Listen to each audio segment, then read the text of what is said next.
Hello everyone, my name is Nemanja Živković and today I'm using chesswithknarik.com to record this video. Also, I want to inform you that we already published our new platform chess.ai, so you can visit it. There is a lot of new features inside. Every week we have some webinars there, so you can of course join. It's for free, so we can learn chess together. Today also we will discuss about this position on the board. Topic will be exchange key pieces, and let's start. So when you check this whole position, when we check these two pawns in the center, we will see that this position became from exchange French variation, because in a French we start with e4, e4, e6, d4, d5, and after this exchange we have this position, these symmetrical pawns in the center, and let's see what happened here. Also, when you check whole position, material is equal. There is three minor pieces, two rooks, queen, and king.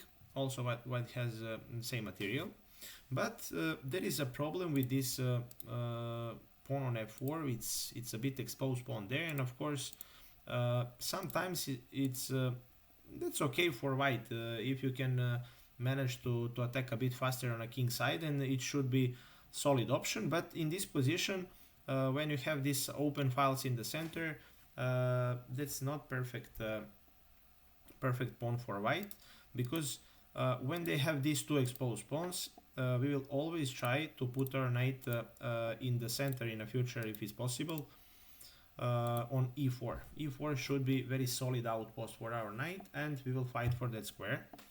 But of course, right now, if we jump in the center immediately, that's not possible, because white can just capture that knight.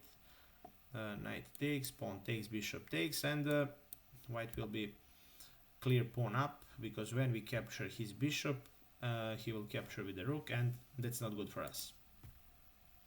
So let's see what should be good option for black. Right now, let's say if we just try to exchange our pieces, for example, rook to e1, rook e1, bring another rook in the center, and after this trade, the position is very drawish, and it's very difficult for black to do something more. As I told you, whole problem in this position is because white has this pawn there, and we have better pawn structure. Also, we have this very nice hole on e4 for our knight in the center. But if we exchange a lot of material, it's very difficult for us to do something more in this position. Everything is very symmetrical there. So rook trade is not good option for black. Let's check something else. Also here, if we play, let's say, some waiting moves like rook to c8 or maybe pawn to h6, that's also not the best idea for black, because they will try maybe to exchange rooks, also to offer one more trade there, or maybe they can start to push pawn on f5, and then they will try to exchange his bishop. So we have to to think about this position, to find a good plan right now, what to do immediately. Also, we have two very solid moves how we can continue here to enjoy better endgame. So one good move is pawn to b5. What's the point behind this move? As I told you, we will try in the future maybe to jump with our knight in the center, and right now we will focus to remove some defender of that square. So as you can see, his knight and bishop control this important square in the center. So after b5, no matter what I play, I will just play something just to show you what's the point. We can play b4, and in the future, when they move knight somewhere, of course,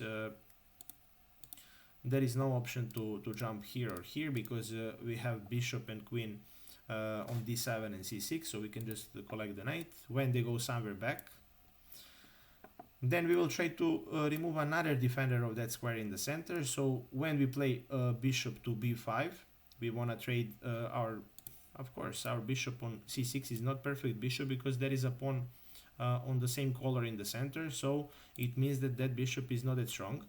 But when we play bishop to b5, first of all, we offer a trade of bishops, and we wanna exchange our bad bishop for his good bishop.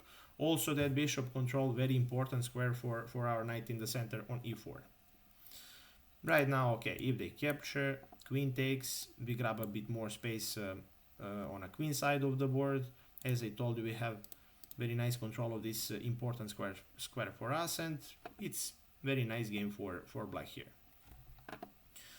Okay, also if they play something like this, so if they start with after pawn to b5, if they wanna prevent that move with a3, of course it's very normal move and natural. a5, and again we trying to push our pawn on b4 to do the same thing. So right now, let's say it's not possible for him to push this one because it should be free pawn. So after this one we will exchange, and our bishop control also that square. No matter what I play, we will just do the same thing. So b4 and bishop to b5.